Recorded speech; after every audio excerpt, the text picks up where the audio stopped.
Hello, everyone. As was recently mentioned, my name is Jeremy.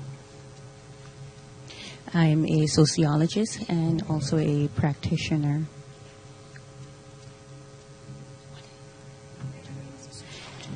I look at interpreting as a sociological event, which means that I'm focusing on interpreting as in being involved or engaged in politics.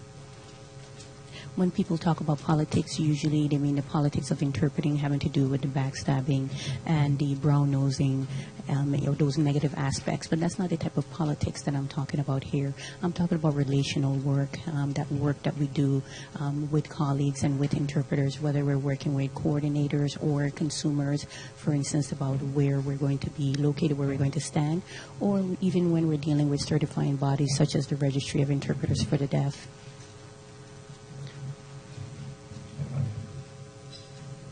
So when we're speaking about that overall system of politics, where I'm going to be focusing on researching that specific type of political system.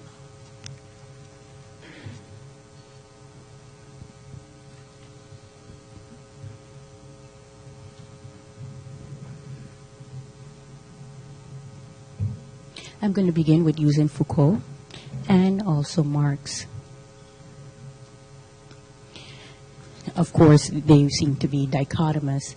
They come from two sides of the spectrum, where Foucault focuses on postmodernism and Marx focuses on materialism.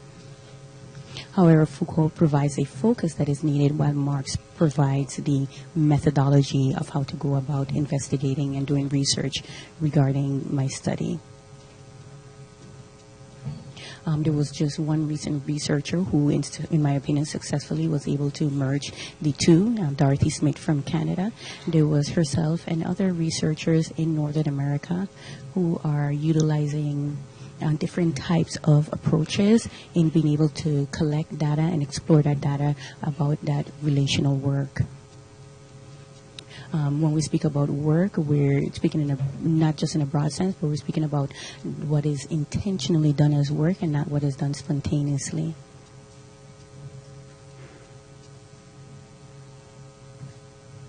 And we're not speaking necessarily about unpaid or what is considered to be invisible.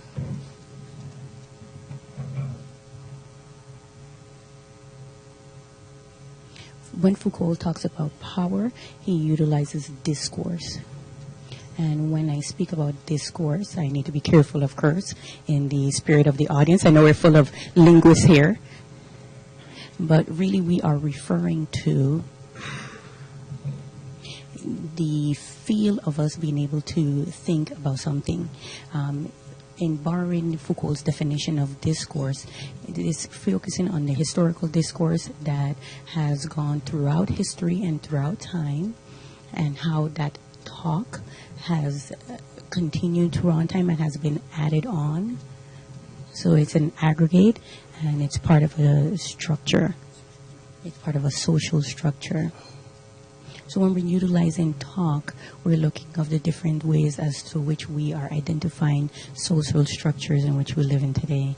That talk, again, I want to emphasize, is an intentional doing of something. It's us choosing our words carefully. Typically, that is what it means. Even when we're not choosing our words carefully, that talk still emerges in social structures. It is still there, and the reason for that is because of all of the stimuli that we receive in our everyday life. The social structures are then internalized into ourselves.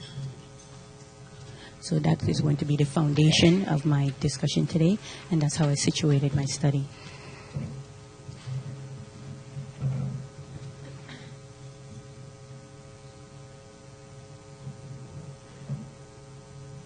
My perspective is that we in the interpreter field, no matter where we are, we have a specific type of discourse.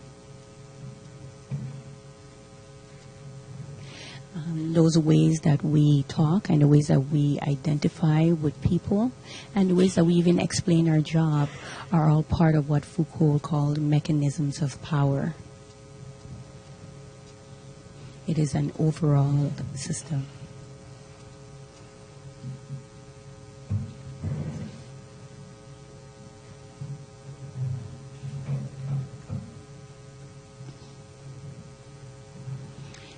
these mechanics of power can organize people. And this often happens without us noticing. We begin to relinquish ourselves to these mechanics of power, and we start to, for instance, internalize it and express it in our language because it's what we see in the social structures that are around us. And I'm not speaking about social structures controlling us or organizing us. It's more of a coordinated activity into which we are organizing those social structures while they are mutually organizing us. There's also an interesting part of Foucault's theories, which is called docile bodies. I think it's really beneficial for us to think about that during our work, because oftentimes when we are doing the talk, we frequently become organized and we make adaptations in order to match the situation. So there's a question about whether or not that helps us to improve our work or not, and that's left to be answered.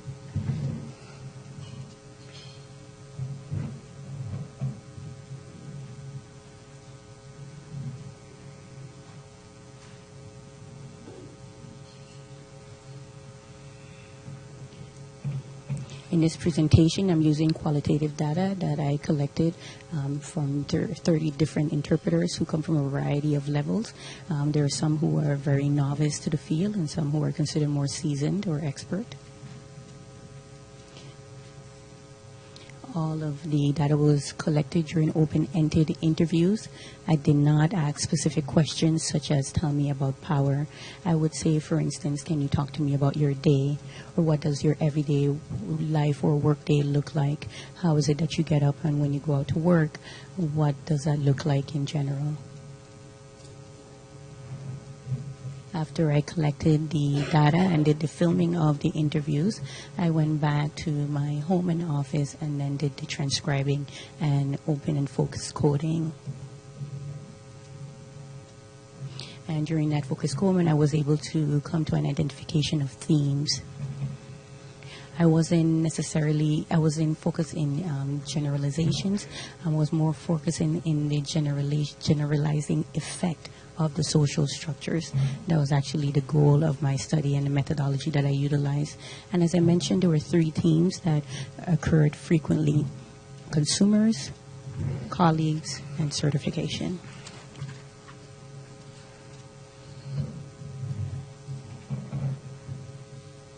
Each interview lasted about an hour and a half on average. I did a few follow-up interviews with some of the participants. I also offered the participants the opportunity to review my data and to responded that they wanted to review it. And I showed them my coding, and I did not receive any critique or feedback from them. I requested interviews of 45 interpreters, but at the time of actually conducting the interviews, 15 withdrew because of, obviously, the work and scheduling conflicts. So I couldn't pay them for participating in a study since they were not able to do so. So we're all even on that. I wasn't 100% sure about whether or not I was going to be able to keep the research and the information confidential until I was ready to disseminate the information. But I continued with it, and this is what we have today.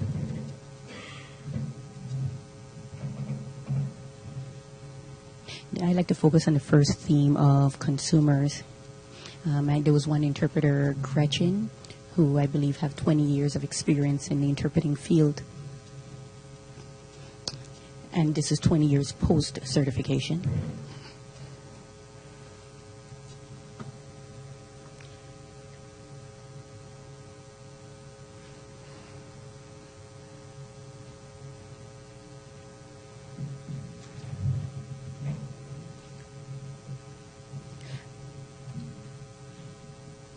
I just want to mention that all of these names are pseudonyms.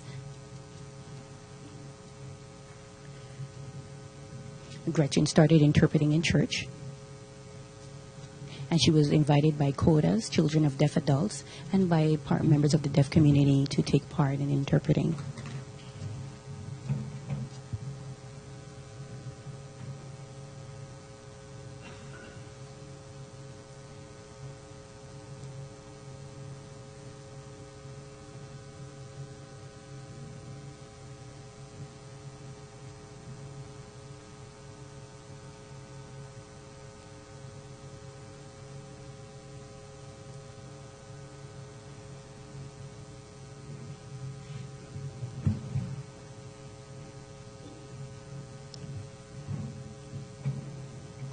it's clear from what you see here that Gretchen is talking about the gatekeeping process and how that has evolved. In the past, we were invited by deaf people to be part of the community and to get into the field. Currently, we have the establishment of interpreter training programs where sometimes students never meet a deaf person until they graduate. It's possible that perhaps deaf presenters may be invited into the classroom, but in many cases that doesn't happen. So there's been a huge shift in our relationship to the deaf community. This is not new information. We are very well aware that this is what has been occurring. But it's very interesting that Gretchen also specifies regarding a larger narrative that deaf people should be involved in our process of bringing new interpreters into the field.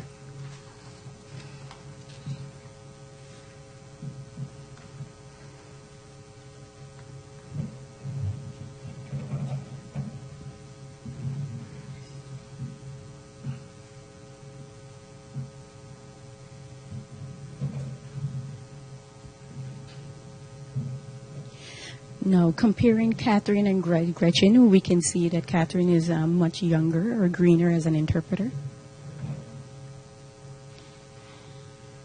At first, I disagreed with this statement, but then what I did is try to look at that larger narrative that people do need to, from the community, need to be involved in that hiring process.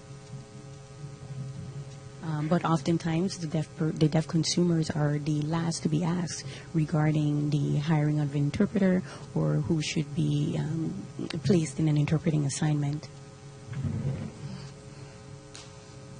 So we see that the idea is still prevalent.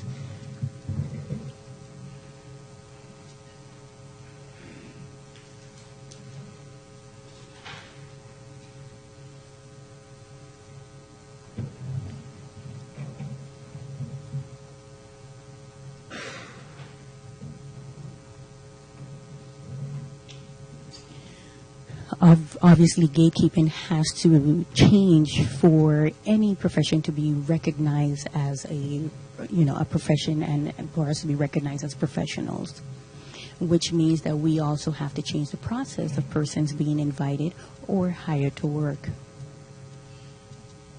So obviously, in this profession, these are new relationships that are developing that we have to work with. For instance, when I show up at a job, I represent other interpreters, and you all as interpreters, when you go out and work, represent me as well. So there's a collective representation that's happening.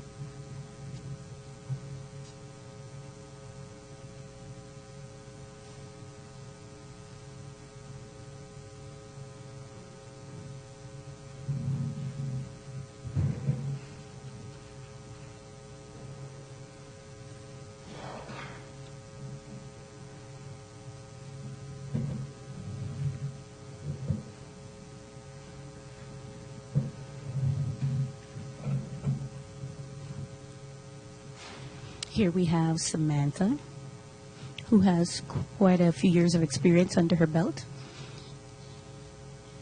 And she's talking about identifying who our consumers are. She mentions the deaf person, the hearing person, and our colleagues. Of course, we normally talk about the deaf and hearing person as part of the equation. We have, recognized them as our consumers. However, we haven't been talking about our internal consumers, who is our colleague, who are also part of that process.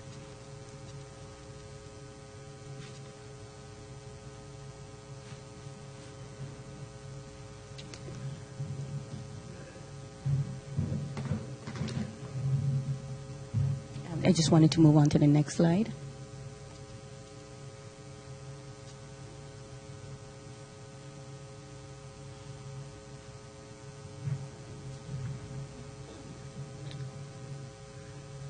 Bruno is a newer interpreter.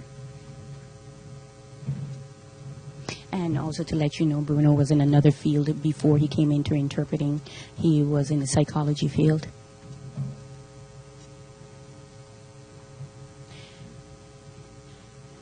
He noticed that many interpreters are resistant to oversight, and he found that fact to be interesting.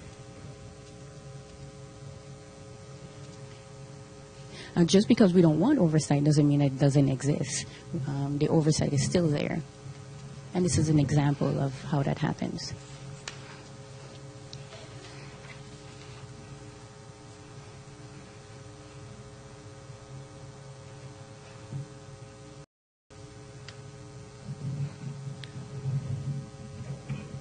Oftentimes, Bruno would talk about how interpreters were unrealistic, especially in regards to oversight.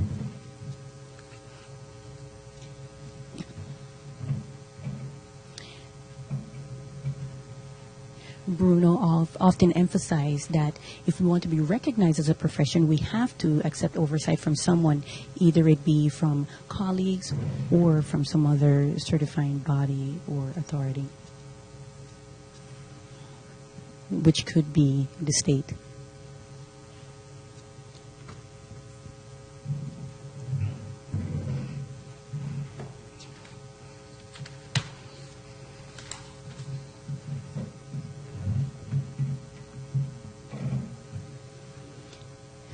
When we talk about oversight and accountability, here in the United States, obviously, we are accountable to each other and to the consumers. In addition to that, we're accountable to RID, our national certifying body.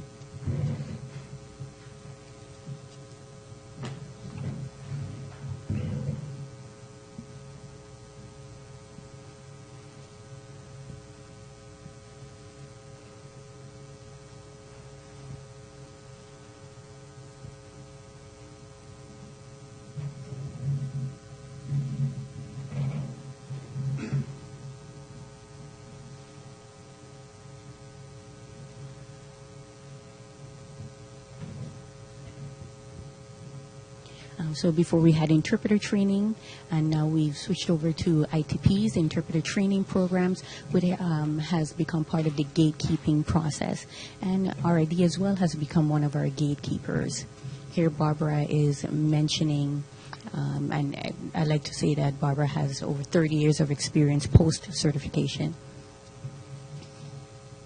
She earned her legal certification, the SCL, not because of the fact that she was going to be able to earn more money, but in order to receive more respect within the field.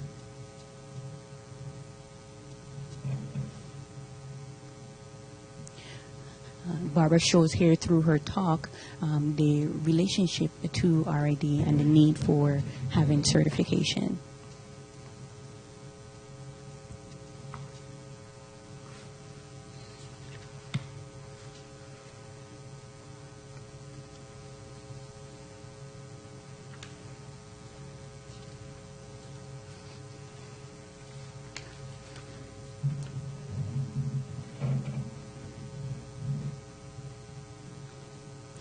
Again, we noticed by Diane's comments that she's mentioning that certifying body, RID, now requiring a degree in order to sit for testing. Obviously, for a profession, that is going to include some type of credentialing.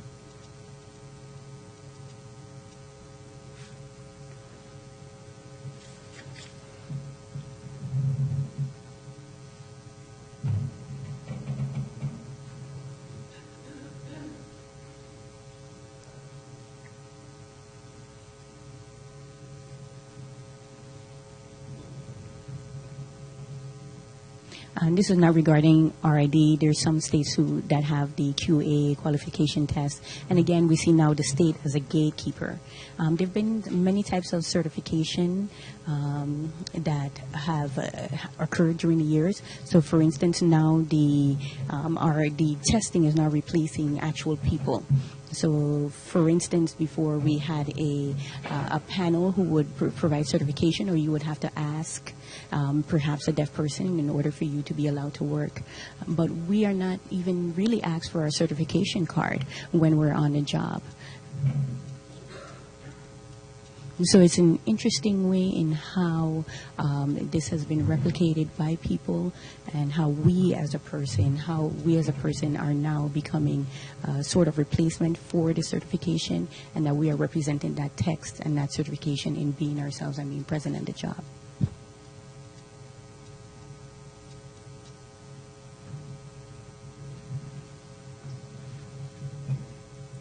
So it's interesting that we can see throughout the discussion with interpreters how our work is has a lot of politics, or there's a lot of relational work that we do.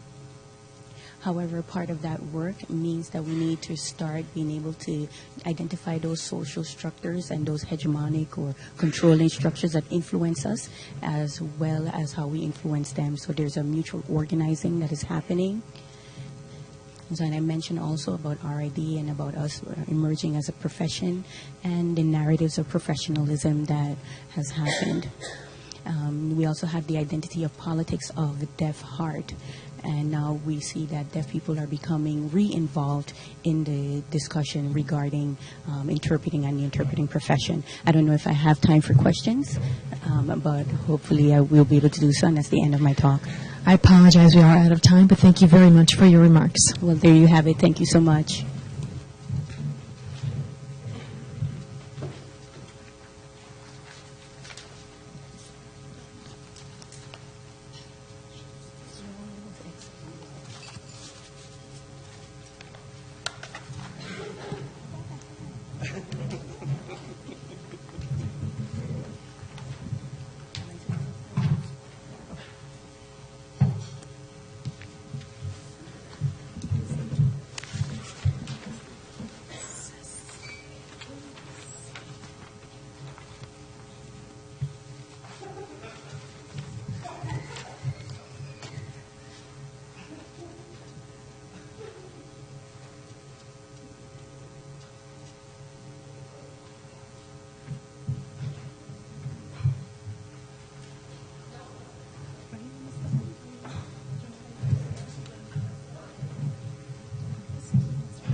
Do you have any preference? Okay. I apologize.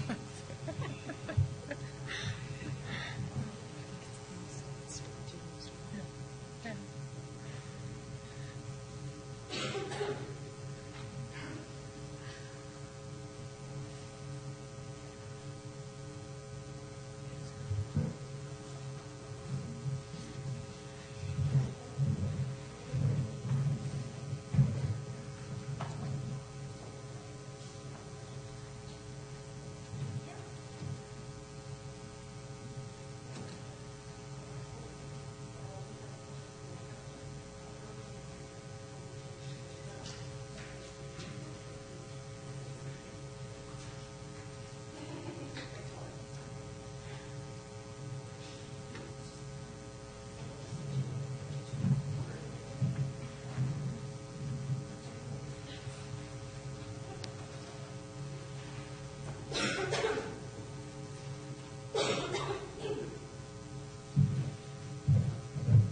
Hello, everyone. I'd like to introduce our next presenter, Zavinia Worm. Thank you very much. First of all, thank you very much to the organizers for accepting my paper. It's really exciting to be here. My presentation is called "What Makes a Translation?" And I've done my PhD research on that question, looking at particularly one translation event. And I was always very conscious that I had only looked at one case so far. So in an extended study, I'm trying to look at various cases and compare the processes behind what we might call sign language translation. Traditionally,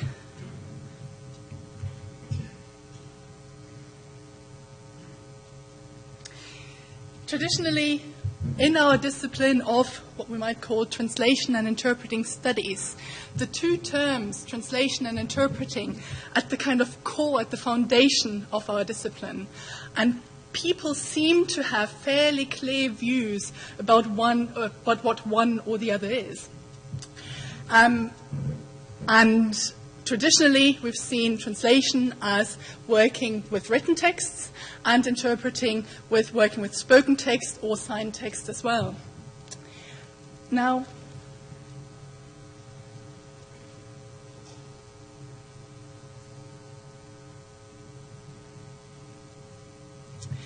the question is, what does this dichotomous categorization mean when we're thinking about sign languages? And within sign language contexts, the notion of interpreting has predominated our field. So although Terry Jansen this morning said that sign language interpreting is still a very new profession, I would argue that, well, it has turned into a profession. It has been professionalized. There's an academic discipline behind it. We've got a body of research. We've got professional bodies, etc., etc. Now, the notion of sign language translation, on the other hand, is relatively new. And I'm not necessarily saying that translation work hasn't happened in the past, but the concept of translation in sign language context has only emerged in the last 10, 15 years. And that, I would argue, is particularly to do with advancements in technology, in the way that we're now able to record signed languages, even if we don't have the expert knowledge of editing, etc., etc. So translation events, even in sign language contexts, have been more prominent.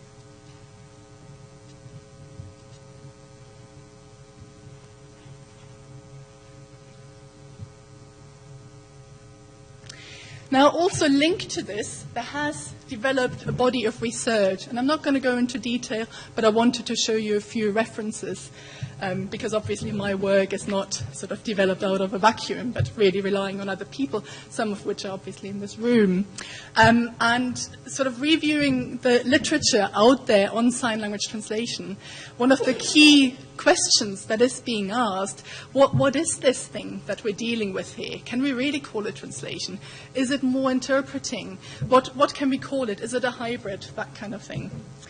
And the other element that I found interesting and that will influence my presentation today is the issue that translation events themselves are very different depending on a variety of factors. For example, Lenaham talks about events being different depending on source text and target text modalities. So, for example, if we're translating from a recorded spoken text into recorded signed language, from a recorded signed language text into written language, from recorded signed language into recorded signed language, etc. However, what is kind of common in all of those events is that at least one of those texts is recorded, and that seems to be giving us some sort of legitimacy to call these events translation.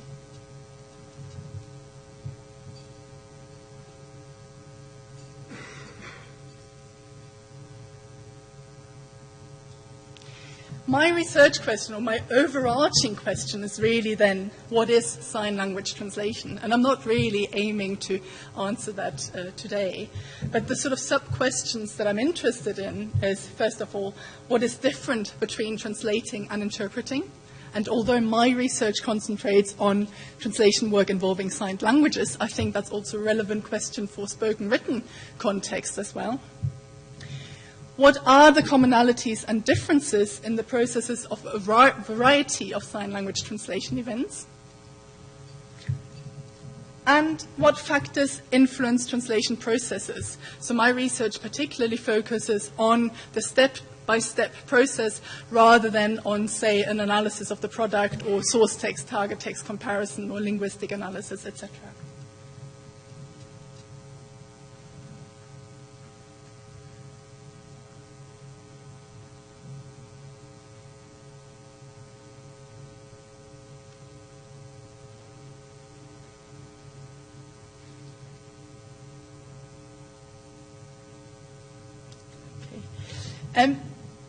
My study is based on two phases, basically.